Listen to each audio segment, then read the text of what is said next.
출입문 폐쇄, 전 직원 해고 통보. 이 병원은 오늘부로 문을 닫습니다. 변호사의 차갑고 단호한 목소리가 대형 종합병원 로비에 울려 퍼졌고 새하얀 간호사복을 입은 김서연은 얼굴이 새하얗게 질렸습니다. 바로 어제까지만 해도 거지 같은 할머니라며 무시했던 그 할머니가 지금 자신의 앞에 서 있었습니다. 샤넬 트위드 재킷에 에르메스 버킨백을 든 우아한 모습으로 변해 있었습니다. 서연은 그제야 깨달았습니다. 자신이 얼마나 끔찍한 실수를 저질렀는지를. 24시간 전으로 돌아가 보겠습니다. 사연이 시작됩니다. 구독과 좋아요 눌러주세요. 영상 제작에 큰 도움이 됩니다. 서울 강남 한복판 지상 15층 규모의 대형 종합병원 로비에 차갑고 단호한 목소리가 울려 퍼졌습니다. 명품 트위드 재킷에 에르메스 버킨백을 든 우아한 70대 여성이 병원 중앙홀에 서 있었으며 그 옆에는 정장 차림의 변호사 3명과 부동산 관리 직원 5명이 줄지어 서 있었습니다. 로비에 있던 환자들과 직원들은 모두 숨을 죽인 채 이 광경을 지켜보고 있었다. 새하얀 간호사복을 입은 29세 김서연은 간호사 스테이션 뒤에서 온몸이 얼어붙어 있었고 손에 든 차트가 바닥으로 떨어졌지만 줍지도 못했으며 그녀의 머릿속에는 단 하나의 생각만 맴돌았다. 저 할머니. 어제 내가 쫓아낸 그 거지 할머니잖아. 바로 24시간 전만 해도 이 할머니는 초라한 점퍼에 낡은 운동화를 신고 이 병원 응급실 구석에 쪼그리고 앉아 있었습니다. 서연은 그 할머니를 돈도 없는 주제에 이런 고급 병원에 왜 와? 라며 무시하고 모욕했습니다. 심지어 3시간을 방치한 끝에 병원 밖으로 쫓아냈었습니다. 하지만 지금 그 할머니는 이 병원 건물 전체의 소유주이자 총 자산 500억 원이 넘는 부동산 재벌로 서연의 앞에 서 있었고 차갑게 미소 지으며 복수를 시작하고 있었다. 간호사 김서연 씨 기억하시죠? 제가 어제 여기 환자로 왔을 때 당신이 뭐라고 했죠? 거지 같은 할머니는 동네 보건소 가라고 하셨죠. 이제 제가 말씀드릴 차례네요. 당신 30일 안에 이 병원에서 나가세요. 그 한마디에 서연은 그 자리에 주저앉았고 로비는 충격과 긴장으로 얼어붙었으며 이것은 단순한 환자와 간호사 사이의 작은 다툼이 아니었다. 이것은 500억 자산가가 자신을 무시한 병원 전체를 상대로 벌이는 통쾌하고도 철저한 복수극이었고 지금부터 그 이야기가 시작된다. 이 이야기는 24시간 전으로 거슬러 올라가며 한 명의 간호사가 어떻게 자신의 오만함으로 인생 전체를 무너뜨렸는지 그리고 한 명의 할머니가 어떻게 조용하지만 강력한 복수를 완성했는지를 보여줄 것이다. 서울 강남구 대치동에 위치한 세일 종합병원은 지상 15층 규모의 대형 종합병원이었고 주변의 고급 아파트 단지들이 즐비한 이 병원은 이른바 부자들의 병원으로 알려져 있었으며 진료비는 비쌌지만 최신 장비와 실력 있는 의사들이 많아서 강남 일대 부유층들이 주로 찾는 곳이었고 당연히 이곳에서 일하는 간호사들도 자부심이 대단했다. 간호사 김서연 29세는 이 병원에서 5년째 근무 중이었고 명문대 간호학과를 졸업하고 이 병원에 취직한 그녀는 자신이 최고의 병원에서 일하는 엘리트 간호사라고 생각했으며 평소에도 환자들을 대할 때 그들의 옷차림과 외모로 먼저 판단하는 습관이 있었고 명품 가방을 든 환자에게는 극진히 모시고 초라한 옷차림의 환자에게는 대놓고 불친절하게 대했으며 동료 간호사들 사이에서도 서연이는 좀 그래라는 평판이 있었지만 워낙 일을 잘해서 병원 측에서는 묵인하고 있었다. 그날 오전 9시 30분 서연은 1층 응급실 간호사 스테이션에서 근무 중이었고 아침부터 환자들이 많이 몰려 바쁜 상황이었으며 VIP 환자 2명이 예약 없이 찾아와서 특별 대우를 요구하는 바람에 스트레스도 많이 받고 있었다. 그때 병원 정문이 열리며 한 할머니가 천천히 걸어 들어왔다. 이정숙 할머니 78세는 그날 새벽부터 가슴 통증이 심해져서 급히 집 근처 병원을 찾았고 산책 나갔다가 갑자기 증상이 심해져서 제일 가까운 이 병원으로 온 것이었다. 평소 검소한 생활을 하는 그녀는 낡은 베이지색 점퍼에 편한 운동화를 신고 있었고 손에는 20년 넘은 낡은 가죽 가방을 들고 있었으며 머리는 단정하게 빗었지만 염색을 하지 않아 하얀 머리가 그대로 보였고 화장기 없는 얼굴에는 주름이 가득했다. 이 할머니가 응급실 접수대 앞에 서자 서연은 한눈에 그녀를 훑어보고는 속으로 한숨을 쉬었고 또 돈 없는 할머니네. 오늘 하필 바쁜데 라고 생각했으며 표정부터 인상을 찌푸리고 있었다. 어디 불편하세요? 서연의 목소리는 차갑고 기계적이었고 웃음기라곤 전혀 없었으며 이 할머니는 가슴을 손으로 누르며 저기 새벽부터 가슴이 너무 아파서요. 숨쉬기가 힘들고 식은땀도 나고 라고 설명했지만 서연은 대충 듣다가 끊었다. 보험증이랑 신분증 있으세요? 네. 여기요. 이 할머니가 가방을 뒤지며 낡은 지갑을 꺼냈고 그 안에서 건강보험증을 꺼내는데 지갑이 너무 오래돼서 모서리가 달아있는 것을 보고 서연은 그 지갑을 보고 코웃음을 쳤었다. 보험증을 받아들고는 컴퓨터에 정보를 입력하면서 할머니, 여기 응급실이에요. 응급 환자 아니면 일반 진료 받으셔야 하는데 그것도 예약 없이 오시면 오래 기다리셔야 해요라고 말했다. 하지만 정말 아파서 새벽부터 6시간째인데 계속 아파요. 그래도 규칙은 규칙이에요. 그리고 할머니, 진료비 내실 수 있으세요? 여기 응급실 기본이 30만 원이고 검사 받으시면 더 나와요. 한 50만 원은 생각하셔야 할 거예요. 서연은 노골적으로 돈 얘기를 꺼냈고 이 할머니가 가난해 보이니 진료비를 못 낼 거라고 판단한 것이었으며 돈 없으면 그냥 가라는 뉘앙스가 가득한 말투였고 이 할머니는 잠시 당황했지만 곧 네. 있어요. 카드 있어요라고 대답했으며 지갑에서 체크카드 한 장을 꺼냈다. 에휴. 알았어요. 저기 구석에 앉아서 기다리세요. 환자 많아서 한참 걸릴 거예요. 서연은 손으로 로비 구석 자리를 가리키며 대충 말했고 이 할머니는 감사합니다. 라고 인사하고 구석 자리로 가서 앉았으며 서연은 동료 간호사 박민지에게 작게 말했다. 저런 할머니들은 왜 이런 병원에 오는 거야? 동네 보건소 가면 되잖아. 그러니까. 돈도 없으면서. 나중에 진료비 못 낸다고 난리 칠 것 뻔해. 두 간호사는 키득거리며 웃었고 이 할머니는 멀리서 그 모습을 보며 가슴이 아팠지만 아무 말도 하지 못했습니다. 그러나 그저 의자에 앉아 조용히 자기 차례를 기다렸다. 오전 10시 30분이 되었고 이 할머니는 1시간째 기다리고 있었으며 그 사이 응급실에는 환자 10명 정도가 더 들어왔고 그중 7명은 이미 진료실로 들어갔지만 이 할머니만 계속 앉아 있었고 가슴 통증은 점점 더 심해졌지만 참았습니다. 혹시 자기 이름을 부르는 걸 못 들을까봐 화장실도 가지 못하고 그 자리에 꼼짝 않고 앉아 있었다.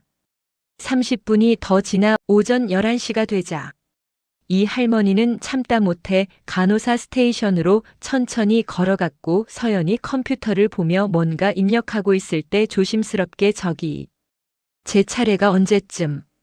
이라고 물었으며 서연은 고개도 들지 않고 아, 할머니. 지금 응급 환자 많아서 바빠요. 좀 기다리시라고 했잖아요 라고 짜증스럽게 대답했다. 하지만 제가 1시간 30분째 기다리고 있는데 저보다 늦게 온 분들은 벌써 들어가셨는데요. 이 할머니가 조심스럽게 항의하자 서연은 비로소 고개를 들어 할머니를 쳐다봤고 짜증이 가득한 표정으로 할머니 여기는 예약 환자가 우선이에요. 그리고 응급도에 따라 순서가 바뀔 수 있어요. 할머니는 응급이 아니라고 판단돼서 뒤로 밀린 거예요 라고 말했으며 사실 이건 거짓말이었다. 서연은 단지 할머니가 가난해 보여서 우선순위를 낮게 설정한 것이었고 명품 옷을 입은 환자들이 오면 예약이 없어도 먼저 받았지만 이 할머니는 초라해 보여서 계속 뒤로 미뤄진 것이었다. 옆에 있던 박민지 간호사도 거들었다. 할머니, 여기가 처음이세요? 여기는 강남에서 제일 비싼 병원이에요. 차림새 좀 보고 오셔야죠. 여기는 재벌들, 연예인들 오는 곳이라고요. 노골적인 차별 발언이었고 이 할머니는 얼굴이 빨개져서 죄송합니다. 라고 사과하고 다시 자리로 돌아갔으며 로비에 있던 다른 환자 몇 명이 이 광경을 보고 눈살을 찌푸렸지만 아무도 나서지 않았고 이 할머니는 다시 구석 자리에 앉아 고개를 숙이고 있었으며 가슴은 더욱 답답해졌지만 이제는 다시 물어볼 용기도 나지 않았다. 정오 12시가 되었고 이 할머니는 이제 2시간 30분째 기다리고 있었으며 배도 고프고 목도 말랐지만 자리를 뜰 수 없었고 그 사이 응급실에 들어온 환자 중 15명이 진료를 받고 나갔지만 이 할머니만 계속 앉아 있었으며 점심시간이 되자 간호사들이 교대로 식사를 하러 갔고 서연도 휴게실로 가서 도시락을 먹으면서 동료들과 수다를 떨었다. 오늘 새벽에 온 그 VIP 환자 봤어? 에르메스 가방에 샤넬 옷 입고 왔던데? 대박이지? 맞아, 그 사람 남편이 대기업 임원이래. 완전 부자. 그래서 내가 특별실로 모셨잖아. 그런 사람들한테 잘해야 팁도 받고 그러니까. 간호사들은 웃으며 이야기하고 있었고 그중 한 명이 그나저나 아침에 온 그 할머니는 뭐야? 아직도 기다리고 있더라라고 말했으며 서연은 그 거지 할머니? 그냥 놔둬. 어차피 돈도 없을 텐데 뭐. 나중에 진료비 못 낸다고 하면 쫓아내면 되지라고 대수롭지 않게 말했고 다른 간호사들도 그러게. 왜 이런 병원에 오는 거야 진짜라며 동조했다. 점심시간이 끝나고 오후 1시가 되었지만 여전히 이 할머니를 부르지 않았고 이 할머니는 이제 3시간 30분째 기다리고 있었으며 가슴 통증뿐만 아니라 어지러움까지 느껴져서 의자 팔걸이를 꼭 잡고 있어야 했고 얼굴은 창백해졌으며 식은땀이 이마에 맺혔지만 간호사들은 신경도 쓰지 않았다. 오후 1시 30분 이 할머니는 참다 못해 화장실을 가기로 했고 4시간 가까이 앉아 있다가 일어서니 다리에 힘이 없어 비틀거렸으며 벽을 짚으며 천천히 걸었고 화장실 방향으로 가려다 보니 간호사 스테이션 앞을 지나가야 했으며 조심스럽게 걸어가는데 갑자기 어지러워서 휘청했었다. 그런데 균형을 잡으려고 손을 뻗는 순간 서연이 들고 있던 아메리카노 잔에 부딪혔다. 뜨거운 커피가 서연의 새하얀 간호사복 앞쪽에 쏟아졌고 서연은 비명을 지르며 벌떡 일어났으며 뭐 하는 거예요? 할머니. 라고 소리쳤고 이 할머니는 깜짝 놀라 죄송해요. 제가 어지러워서. 정말 미안해요. 라고 사과했지만 서연은 분노로 얼굴이 빨개져서 어지러워요. 그럼 병원 오지 말든가. 아니면 집에 가서 쉬든가. 여기서 왜 이러세요? 라고 고함쳤다. 로비에 있던 모든 사람들이 이쪽을 쳐다봤고 이 할머니는 당황해서 정말 죄송합니다. 제가 배상할게요. 라고 말했지만 서연은 배상이요? 이 옷 얼마짜린 줄 알아요? 15만 원이에요. 할머니가 낼 수 있어요? 라고 따졌으며 사실 일반 간호사복은 3만 원 정도였지만 서연은 5배를 부풀려 말한 것이었다. 제가 드릴게요. 이 할머니가 가방에서 지갑을 꺼내려 하자 서연은 손을 휘저으며 에이 됐어요. 그냥 가세요. 할머니는 이런 병원에 오시면 안 돼요. 동네 보건소 가세요. 거기가 할머니한테 맞는 곳이에요. 라고 소리쳤고 옆에 있던 박민지도 거들었다. 맞아요. 할머니, 여기는 진짜 고급 병원이에요. 진료비도 비싸고 할머니 같은 분들이 오시기엔 좀 그래요. 노골적인 차별이었고 모욕이었으며 로비에 있던 한 중년 남성이 너무 하는 거 아니에요? 환자분인데라고 항의했지만 서연은 손님은 조용히 하세요. 병원 업무에 간섭하지 마세요라고 쏘아붙였고 이 할머니는 더 이상 버틸 수 없었으며 죄송합니다. 제가 갈게요. 라고 말하고 천천히 병원 밖으로 걸어 나갔다. 서연은 동료 간호사들에게 진짜 아침부터 재수 없네. 저런 사람들 때문에 일 못하겠어. 돈도 없으면서 왜 이런 병원에 와? 보건소 가면 되잖아라고 불평했고 민지도 맞아. 차림새 좀 보고 오지. 우리 병원은 최소한 중산층 이상이 와야지라고 맞장구 쳤으며 다른 간호사들도 웃으며 동조했고 아무도 그 할머니가 4시간 동안 가슴 통증을 참으며 기다렸다는 것에 대해 신경 쓰지 않았다. 그날 저녁 할머니의 고통과 결심. 오후 2시 이 할머니는 병원 밖으로 나와 택시를 잡아 타고 집으로 향했고 차 안에서 가슴 통증이 더욱 심해져 숨쉬기도 힘들었지만 참았으면 기사님이 손님 괜찮으세요? 얼굴이 안 좋아 보이는데. 라고 걱정하자 괜찮아요. 집에만 가면 돼요. 라고 대답했고 집에 도착해서도 통증은 계속됐으며 저녁 7시가 되자 더 이상 참을 수 없어서 119에 전화를 걸었다. 네, 119입니다. 저 가슴이 너무 아파서요. 숨쉬기가 힘들고. 주소 말씀해 주세요. 바로 출동하겠습니다. 구급차가 도착했고 응급구조사들이 이 할머니를 들것에 태워 근처 대학병원 응급실로 이송했으며 그곳 의사는 즉시 심전도와 혈액 검사를 실시했고 결과를 보고는 심각한 표정을 지었다. 할머니 협심증 증세가 있으십니다. 심장으로 가는 혈류가 막혀서 통증이 오는 거예요. 오늘 아침부터 증세가 있었다고요? 네. 새벽부터요. 왜 진작 병원에 안 오셨어요? 이거 자칫 큰일 날 뻔했어요. 아침에 다른 병원 갔었는데 진료를 못 받았어요. 네. 어느 병원이요? 이 할머니가 세일 종합병원 이름을 말하자 의사는 눈살을 찌푸리며 거기요? 최근에 환자 응대 문제로 민원이 많이 들어온 병원인데 거기서 진료 거부했어요? 라고 물었고 할머니는 거부까지는 아니고 그냥 계속 기다리라고만 해서 4시간 기다렸는데도 안 불러줘서 라고 대답했으며 의사는 고개를 저었다. 그건 명백한 진료 거부예요. 신고하셔야 합니다. 협심증은 응급질환인데 4시간을 방치했다는 건 심각한 의료과실이에요.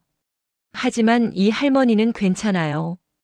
그냥 제가 초라하게 입고 가서 그런 것 같아요 라고 말했고 의사는 안타까운 표정을 지으며 할머니 환자는 평등합니다. 옷차림으로 사람을 판단하는 건 의료인으로서 있을 수 없는 일이에요 라고 말했다. 그날 밤 치료를 받고 귀가한 이 할머니는 집에 와서 거울을 보았고 거울 속에는 주름 가득한 78세 할머니가 보였으며 낡은 옷을 입은 자신의 모습을 보고 잠시 생각에 잠겼고 그리고는 조용히 핸드폰을 꺼내 전화를 걸었다. 여보세요, 장 변호사님? 저 이정숙입니다. 아, 회장님. 어떻게 일이세요? 내일 아침 일찍 사무실로 가겠습니다. 할 일이 생겼어요. 그리고 세일 종합병원 관련 서류 전부 준비해 두세요. 계약서, 등기부등본, 임대차 계약 조항 전부요. 알겠습니다, 회장님. 무슨 일이십니까? 내일 자세히 말씀드리죠. 준비 부탁합니다. 전화를 끊고 이 할머니는 옷장을 열었고 맨 안쪽에 걸려있던 샤넬 트위드 재킷과 고급 원피스들이 보였으며 20년 동안 한 번도 입지 않았던 옷들이었고 남편이 살아있을 때 선물 받은 것들이었지만 남편이 돌아가신 후로는 검소하게 살면서 입지 않았던 것들이었다. 하지만 내일은 달랐다. 내일은 이정숙 회장으로서 그 병원에 가야 했다. 서울 강남구 테헤란로에 위치한 고급 오피스텔 20층, 명품 로펌 장앤 파트너스 사무실에 우아한 여성이 들어섰고 샤넬 트위드 재킷에 진주 목걸이, 에르메스 버킨백을 든 70대 후반 여성은 바로 어제 병원에서 쫓겨났던 그 할머니 이정숙이었지만 오늘의 그녀는 완전히 다른 사람이었다. 회장님, 어서 오십시오. 변호사 장현석이 공손하게 일어나 인사했고 그는 이 할머니를 20년 동안 모셔온 변호사였으며 이 할머니의 모든 재산을 관리하고 있었고 이 할머니가 얼마나 대단한 사람인지 누구보다 잘 알고 있었다. 장 변호사 앉아요. 오늘 급하게 부른 이유는 말이죠. 이정숙 회장은 어제 있었던 일을 처음부터 끝까지 차분하게 설명했고 간호사들이 어떻게 자신을 무시하고 모욕했는지 4시간 동안 방치한 끝에 쫓아냈는지를 상세히 말했으면 장 변호사는 듣다가 얼굴이 점점 굳어졌고 주먹을 불끈 쥐었다. 회장님, 그건 명백한 차별이고 의료 과실입니다. 당장 보건복지부에 신고하고 민사소송도 가능합니다. 장 변호사, 소송은 시간이 오래 걸리잖아요. 나는 더 빠르고 확실한 방법을 원해요. 무슨 말씀이신지. 그 병원 내 건물에 들어와 있는 거 맞죠? 장 변호사는 잠시 생각하다가 고개를 끄덕였고 네, 맞습니다. 세일 종합병원은 회장님께서 소유하신 대치동 메디컬 빌딩 전체를 임대해서 사용하고 있습니다. 지상 15층, 지하 3층 건물 전체를 월 임대료 3억 원에 임대 중이고 계약 기간은 작년에 갱신해서 내년 3월까지입니다. 라고 설명했다. 좋아. 계약서 가져와 봐요. 위반 사항 찾을 수 있을 거예요. 장 변호사가 서류철을 꺼내 펼치자 두꺼운 임대차 계약서가 나왔고 이 회장은 안경을 쓰고 계약서를 꼼꼼히 읽기 시작했으면 30분 동안 계약서를 읽던 그녀는 손가락으로 한 조항을 가리키며 여기 19조 보세요. 임차인은 건물의 명예와 이미지를 훼손하는 행위를 해서는 안 되며 이를 위반 시 임대인은 계약을 해지할 수 있다고 되어 있어요. 라고 말했다. 맞습니다. 하지만 회장님, 그게 환자 한 명을 무시한 것과 어떤 관련이? 장 변호사, 최근 6개월간 세일 종합병원에 대한 민원이 몇 건이나 들어왔는지 조사해봐요. 보건복지부, 소비자원, 인터넷 리뷰 전부요.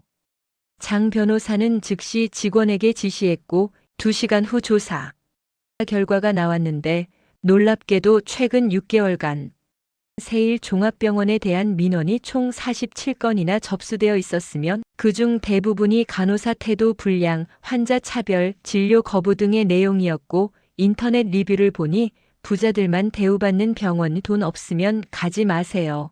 간호사들 불친절의 극치 같은 악평이 수백 개나 달려 있었다.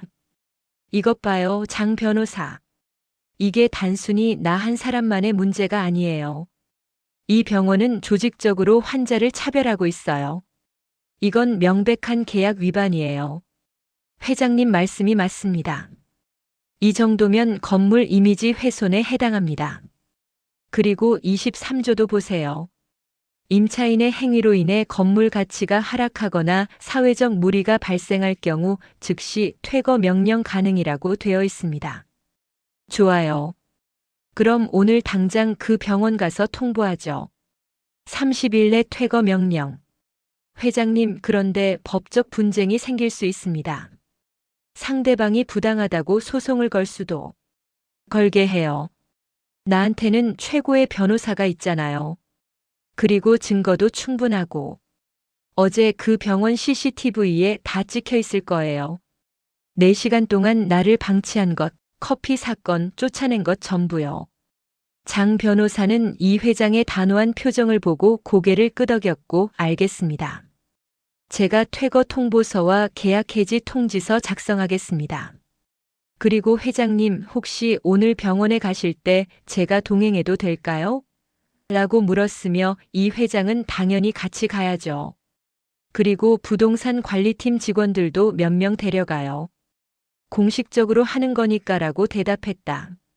서류를 준비하는 동안 이 회장은 창밖을 바라보며 자신의 과거를 떠올렸고 58년 전 20살이었던 그녀는 시골 가난한 집안의 딸이었으며 초등학교만 겨우 졸업하고 서울로 올라와 식당 종업원, 공장, 노동자, 식모 등 온갖 일을 하며 살았고 25세에 부동산 중개업을 하는 남자 이승철을 만나 결혼을 했었다.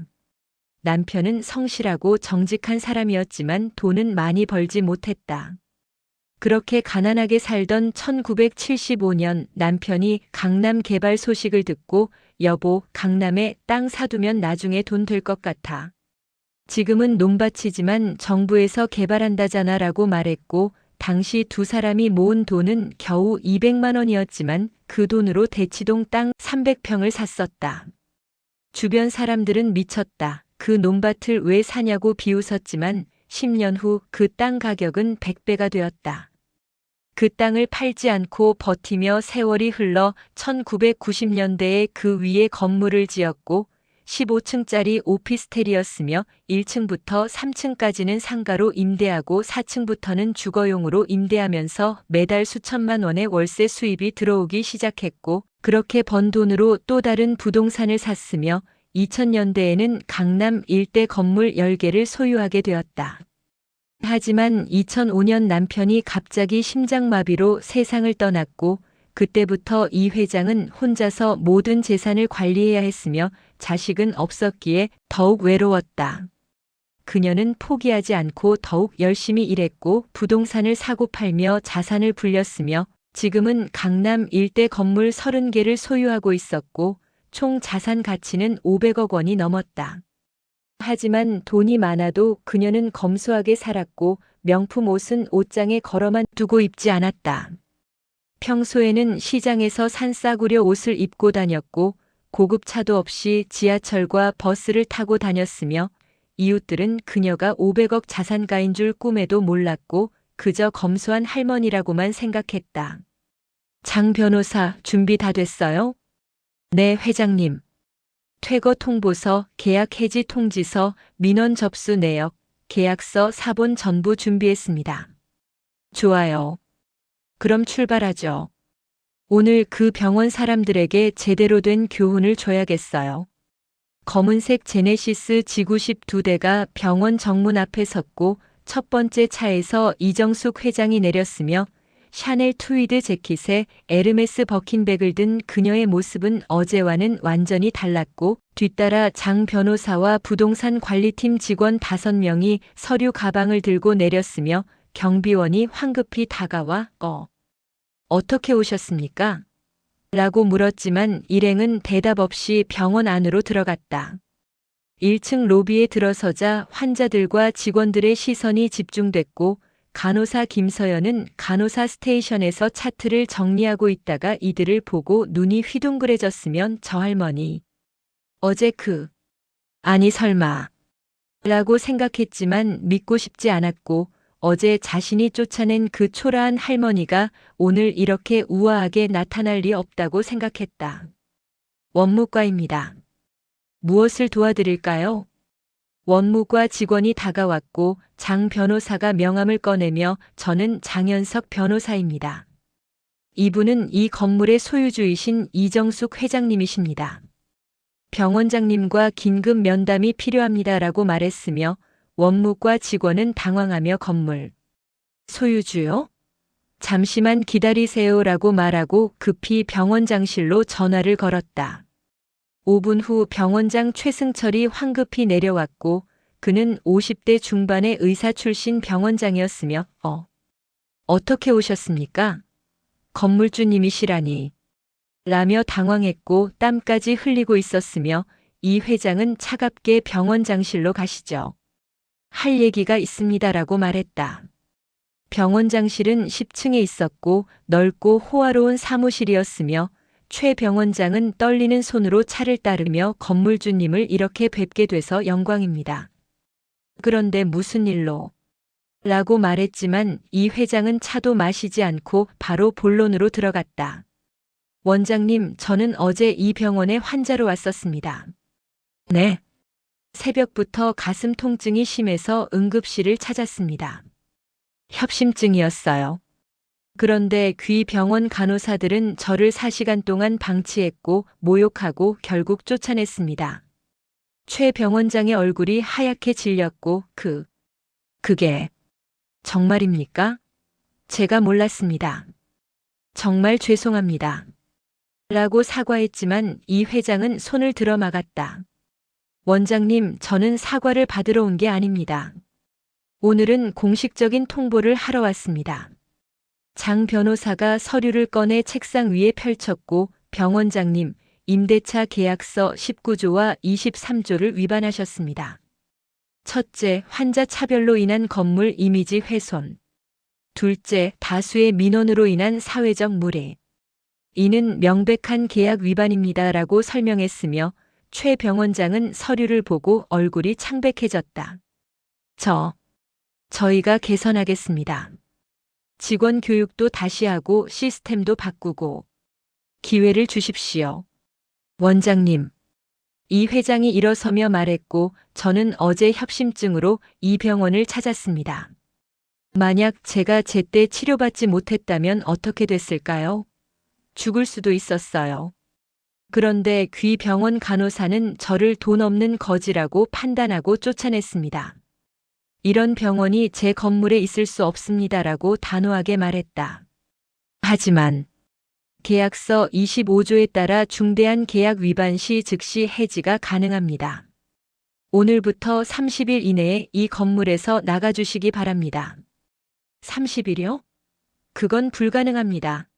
환자들이 수백 명이고 의료 장비만 수십억 원어치인데 그건 원장님이 해결하실 문제입니다. 계약서에 명시되어 있습니다. 위약금은 보증금 20억 원에서 공제하고 나머지는 반환하겠습니다. 이건 너무 가혹합니다. 법적으로 대응하겠습니다. 그러시죠. 저희는 모든 증거를 확보했습니다. CCTV 영상, 민원 기록, 인터넷 리뷰, 증인 진술까지요. 법정에서 뵙죠. 이 회장은 냉정하게 말하고 일어섰으며 장 변호사가 공식 통보서를 책상 위에 놓았고 30일 후 강제 퇴거 집행합니다. 이해 있으시면 법원에 제소하십시오라고 말했으며 최 병원장은 주저앉아 머리를 감싸 쥐었다. 이 회장 일행이 병원장실을 나와 엘리베이터를 타고 1층 로비로 내려왔고 소문이 퍼져서 이미 간호사들과 직원들이 로비에 모여 있었으며 김서연도 그 중에 있었고 얼굴이 새하얗게 질려 있었다. 이 회장은 로비 중앙으로 걸어가 멈춰 섰고 모든 사람들이 그녀를 바라봤다. 여러분, 저는 이 건물의 소유주 이정숙입니다. 로비가 술렁거렸고 간호사들은 서로 눈치를 보며 속삭였으며 이 회장은 계속 말했다. 어제 저는 이 병원에 환자로 왔었습니다. 협심증으로 가슴 통증이 심해서 응급실을 찾았죠. 하지만 4시간 동안 방치당했고 간호사들에게 모욕당했으며 결국 쫓겨났습니다. 이유가 뭐였을까요? 로비는 조용해졌고 모두가 숨을 죽이고 들었으며 이 회장은 서연을 똑바로 쳐다보며 말했다. 제가 초라한 옷을 입고 왔기 때문입니다. 간호사들은 저를 돈 없는 거지 할머니라고 판단했고 VIP 환자들만 챙기느라 저를 방치했습니다. 심지어 한 간호사는 이런 병원에 오지 말고 동네 보건소 가라고 했죠. 김서연은 그 자리에서 무릎이 꺾이는 것 같았고 다리가 후들거렸으며 옆에 있던 박민지도 얼굴이 하얗게 질렸다. 오늘 이 병원에 공식 통보했습니다. 30일 내 퇴거 명령입니다. 계약 위반으로 인한 즉시 해지입니다. 뭐라고요? 누군가 놀라서 중얼거렸고 간호사들은 충격에 빠졌으며 이 회장은 계속했다. 저는 환자를 차별하는 병원을 제 건물에 둘 수 없습니다. 모든 환자는 평등합니다. 부자든 가난하든 명품을 입었든 낡은 옷을 입었든 모두 똑같이 존중받아야 합니다. 그게 의료인의 기본 정신 아닙니까?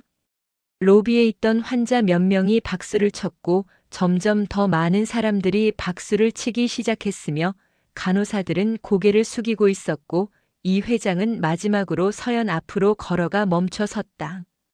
간호사님 기억나세요? 어제 저한테 뭐라고 하셨죠? 서연은 떨리는 목소리로 죄송합니다. 라고 사과했지만 이 회장은 고개를 저었다. 간호사님, 저는 개인적인 사과를 받으러 온 게 아닙니다. 다만 한 가지만 기억하세요. 사람을 겉모습으로 판단하지 마세요. 당신이 오늘 무시한 그 사람이 내일 당신의 운명을 바꿀 수 있습니다. 30일 후 이 병원 문 닫으니까 다음 일자리 알아보세요. 그 말을 끝으로 이 회장은 돌아서서 병원을 나갔고 장 변호사와 직원들이 뒤따랐으며 로비에는 충격과 혼란만 남았고 김서연은 그 자리에 주저앉아 울기 시작했으면 다른 간호사들도 당황해서 어쩔 줄 몰라 했다. 점심시간이 되자 병원은 아수라장이 됐고 소문이 퍼지면서 모든 직원들이 상황을 알게 됐으며 의사들은 긴급 회의를 열었고 간호사들은 울면서 이력서를 쓰기 시작했으며 환자들은 다른 병원으로 옮기겠다고 난리였고 원무과에는 환자 이송 요청이 쏟아졌다. 최 병원장은 변호사를 불러 대응 방안을 논의했지만 변호사는 고개를 저으며 병원장님 계약서상 명백한 위반입니다. 게다가 환자 차별과 의료 과실까지 있으니 법정 가면 100%집니다. 차라리 합의를 보시는 게 라고 조언했지만 최 병원장은 합의라니 우리가 뭘 잘못했다고 라고 소리쳤으나 변호사는 어제 CCTV 보셨습니까? 간호사들이 환자를 어떻게 대했는지 4시간 동안 방치한 것, 쫓아낸 것 다 찍혀 있습니다라고 말했다. 일주일이 지나자 병원은 빠르게 무너지기 시작했고 의사 10명 중 7명이 사표를 냈으며 간호사 30명 중 20명이 이직했고 환자들은 대부분 다른 병원으로 옮겼으며 남은 환자는 100명도 안 됐고 언론에도 이 소식이 알려지면서 환자 차별로 퇴거당한 병원이라는 제목의 기사가 나갔으며 병원 이미지는 바닥으로 떨어졌다. 김서연은 이력서를 20군데 넘게 넣었지만 번번이 거절당했고 세일종합병원 출신이라는 것 때문이었으며 어느 병원 면접에서 인사 담당자가 혹시 당신 그 건물주 할머니 쫓아낸 간호사 아니에요? 인터넷에 글 올라왔던데요? 라고 물었고 서연은 그게 제가 라고 말을 더듬었지만 담당자는 우리 병원은 그런 사람 필요 없습니다라고 단칼에 거절했다. 서연은 집에 돌아와 거울을 보며 울었고 자신이 얼마나 오만했는지 얼마나 잘못된 사람이었는지 깨달았지만 이미 너무 늦었으며 SNS에는 환자 차별한 간호사 신상이라는 글까지 올라와 있었고 익명의 누군가가 병원 CCTV 영상 일부를 캡처해서 올린 것이었으며 댓글에는 저런 간호사는 자격 박탈해야 한다. 환자를 뭘로 보는 거냐 같은 비난이 가득했다. 최 병원장은 결국 법원에 가처분 신청을 했고 부당한 퇴거 명령이라며 소송을 걸었지만 첫 재판에서 판사는 이 회장 측 변호사가 제출한 증거들을 보고 고개를 저었으며 환자 47건의 민원, CCTV 영상, 인터넷 악평 수백 건, 그리고 직접 피해를 입은 건물주의 증언까지 이건 명백한 계약 위반입니다라고 판단했고 가처분 신청은 기각됐으며 병원은 항소했지만 2심에서도 패소했다. 드디어 통보 30일째 되는 날이 왔고 이정숙 회장과 장 변호사 그리고 법원 집행관들이 병원에 도착했으며 건물 입구에는 본 건물은 임대차 계약 해지로 인해 폐쇄됩니다라는 현수막이 걸렸고 집행관이 병원 출입문에 봉인을 붙였으며 최 병원장은 멀리서 그 광경을 보며 무너졌고 15년 동안 운영해온 병원이 한순간에 무너진 것이었다. 간호사들은 마지막으로 짐을 챙기며 병원을 나갔고 김서연은 간호사 스테이션에서 자신의 사물함을 비우며 눈물을 흘렸으며 5년 동안 일했던 이곳을 떠나야 한다는 게 믿기지 않았고 옆에서 박민지도 우리가 너무 잘못했어 라고 울먹였지만 서연은 대답할 수 없었다. 로비로 내려오는데 이정숙 회장이 서 있었고 서연은 그 앞에 멈춰 섰으며 회장님 정말 죄송합니다. 제가 정말 잘못했습니다라고 눈물을 흘리며 사과했고 이 회장은 잠시 그녀를 바라보다가 말했다. 간호사님, 저는 당신 개인을 망하게 하려고 이런 게 아니에요. 다만 환자를 차별하는 시스템을 바꾸고 싶었어요. 당신도 다시 시작할 수 있어요. 하지만 이번 일을 교훈으로 삼으세요.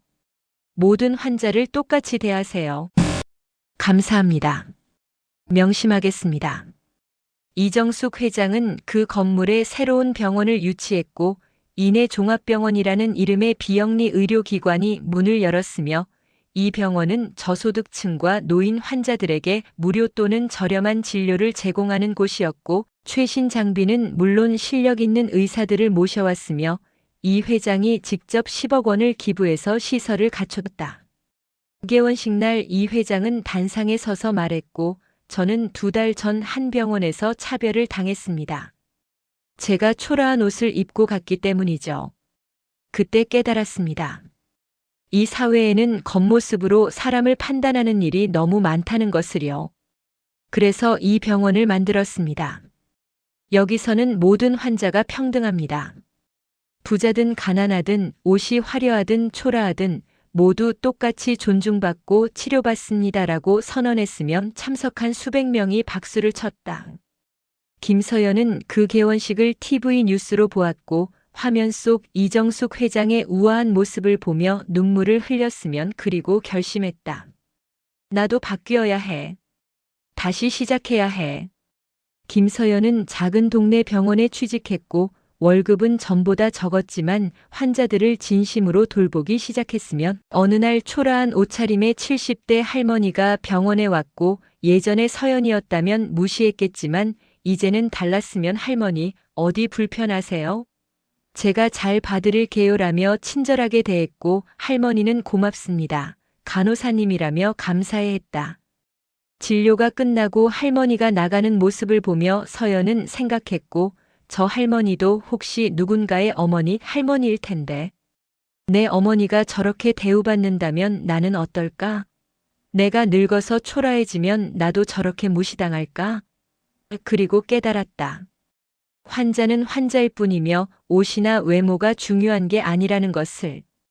1년이 지난 어느 날 서연은 용기를 내서 이내 종합병원을 찾아갔고 자원봉사를 하고 싶다고 신청했으면 담당자가 저희는 자원봉사자도 신원조회를 하는데 괜찮으세요?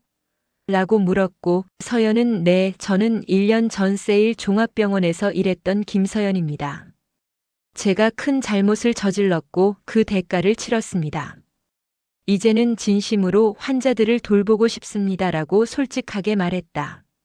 담당자는 잠시 생각하다가 잠시만 기다리세요라고 말하고 어디론가 전화를 걸었으며 10분 후 이정숙 회장이 직접 내려왔고 서연은 그 모습을 보고 눈물이 났으면 회장님, 죄송합니다. 라고 고개를 숙였고 이 회장은 다가와 서연의 손을 잡으며 말했다. 간호사님, 과거는 중요하지 않아요. 지금부터 어떻게 사느냐가 중요하죠. 여기서 환자들 잘 돌봐주세요. 그게 진짜 속죄입니다. 서연은 눈물을 흘리며 감사합니다. 평생 잊지 않겠습니다라고 말했고 그날부터 서연은 이내 종합병원에서 자원봉사를 시작했으며 매주 주말마다 와서 노인 환자들을 돌봤고 특히 초라한 옷을 입은 환자들에게 더욱 친절하게 대했으며 환자들은 서연 간호사님은 천사 같아요라며 감사해했다. 이정숙 회장은 지금 82세가 되었고 이내 종합병원은 서울에서 가장 신뢰받는 병원이 되었으며 환자 만족도 1위를 달성했고 매년 수천 명의 저소득층 환자들이 무료로 치료받고 있으며 이 회장은 자신의 재산 중 300억 원을 기부해서 전국에 5개의 이내 병원을 더 세웠고 모두 비영리로 운영되고 있다. 김서연은 지금 정식으로 이내 종합병원 간호사가 되었고 환자들에게 가장 사랑받는 간호사로 선정됐으며 병원에서 친절 간호사상을 받았고 시상식에서 3년 전 저는 최악의 간호사였습니다. 환자를 옷차림으로 판단하고 차별했죠. 하지만 이정숙 회장님께서 저에게 2번째 기회를 주셨고 저는 완전히 바뀌었습니다. 이제 저는 모든 환자를 가족처럼 대합니다라고 고백했으며 관객들은 박수를 쳤다.